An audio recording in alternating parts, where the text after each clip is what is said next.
एलोरिया की प्राचीन राजशाही के हृदय में एक भव्य महल था, जिसकी ऊंची दीवारें और विशाल सभागार थे, जहां शाही परिवार निवास करता था।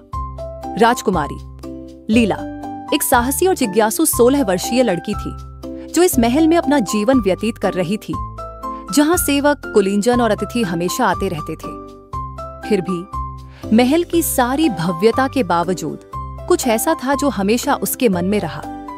वह हमेशा उन कहानियों से मोहित रहती थी जो उसकी दादी उसे सुनाया करती थी। महल में कई रहस्य छिपे हैं, मेरी प्यारी, उसकी दादी कहा करती थी, और उनकी आंखों में एक शरारती चमक होती थी।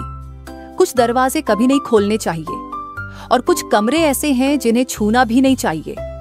ये शब्द हमेशा लीला के मन में बसे रहते, लेकिन उसकी जिज्ञासा उसे बांधे रखती। क्यों कुछ दरवाजे निषिद्ध थे? उसकी दादी का क्या मतलब था? एक शाम जब चांद आसमान में मध्यम रोशनी में चमक रहा था और सितारे मोतियों की तरह टिमटिमा रहे थे, लीला ने महल में कुछ नया खोजने का निश्चय किया। उसने कई बार इन गलियारों में चक्कर लगाए थे, लेकिन आज रात कुछ अलग महसूस हो रहा था। एक अजीब सा रहस्य वातावरण में था, जो उसे कुछ छिपा हुआ खोजने की ओर खींच रहा था। जब वह शाही पुस्तकालय में थी, जो प्राचीन पांडुलिपियों और धूल भरी किताबों से भरा था, उसने कुछ अजीब देखा। एक किताब बाकी किताबों से थोड़ी बाहर रखी हुई थी। बाकी किताबों की तुलना में यह हल्की सी चमक रही थी, जैसे चांद की रोशनी में जगमगा रही हो। लीला की उंगलियां अपने आप उस किताब की ओर बढ़ गईं, और जैसे ही उसने किताब को शेल्फ से निकाला, एक हल्की सी आवाज आई। शेल्फ के पीछे से एक गुप्त रास्ता प्रकट होने लगा।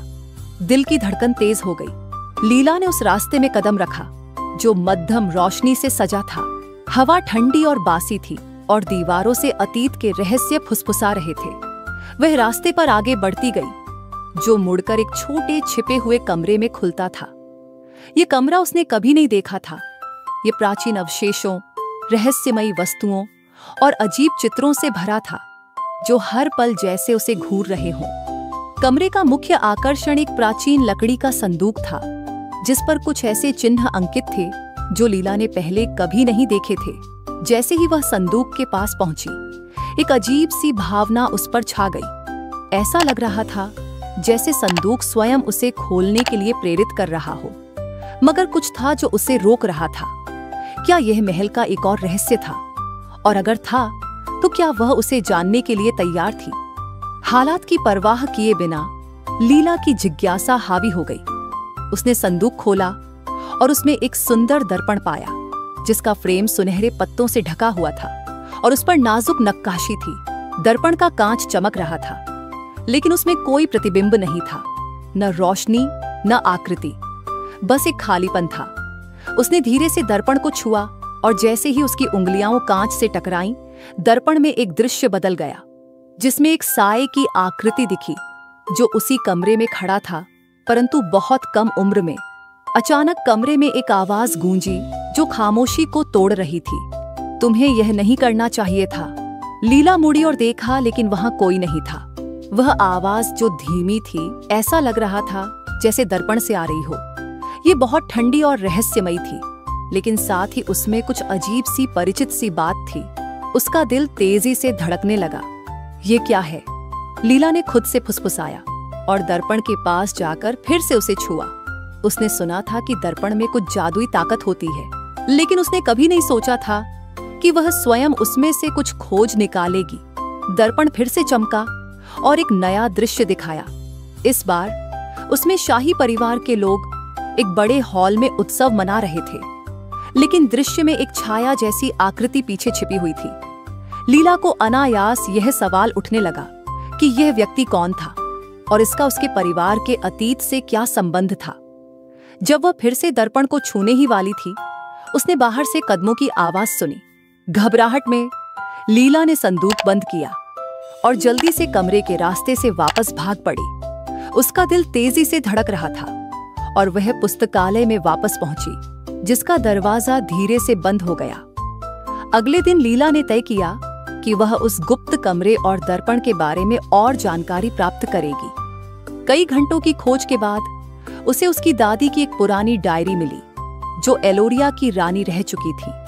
उस डायरी में महल के इतिहास के बारे में कई विवरण थे, लेकिन एक प्रविष्टि विशेष रूप से उसे प्रभावित कर गई। छायाओं का दर्पण, सावधान रहना। उसमें लिखा था, यह शाही रक्त की रेखाओं के रहस्य समेटे हुए है, लेकिन इसे हर कोई नहीं देख सकता। जो इसमें सत्य खोजने की कोशिश करेगा, उसे ऐसी अंधकार का सामना करना पड़ेगा जो उसकी समझ से परे होगा। दर्पण को छुपाया गया था ताकि राज्य की रक्षा की जा सके। लीला की धड़कन तेज हो गई और वह दर्पण और उसमें दिखाई देने वाली रहस्यमयी छाया के बारे में और जानना चाहती थी। क्या यह दर्पण किसी प्राचीन अपशकुन का हिस्सा था? वह साया कौन था और उसकी दादी ने इसके बारे में चेतावनी क्यों दी थी? लीला ने दर्पण और उससे जुड़ी जानकारी का गहराई से अध्ययन जारी रखा और उसने जाना कि यह दर्पण सदियों पहले एलोरिया के पहले राजा के समय में बनाया गया था। ऐसा कहा जाता था कि यह दर्पण सत्य को प्रकट करता था, लेकिन केवल वे ही लोग इसे देख सकते थे जो उसका सामना करने का साहस रखते थे। लेकिन दर्पण में छिपा सत्य वास्तव में क्या था? दिन बीतते गए और महल में अजीब घटनाएं घटने लगी। वहां के वातावरण में बेचैनी महसूस होने लगी और वहां के सेवकों ने रहस्यमयी घटनाओं के बारे में फुसफुसाहटें शुरू कर दी। ऐसा लग रहा था जैसे पूरा महल सांसें रोके हुए हो, किसी बड़े परिवर्तन की प्रतीक्षा कर रहा हो।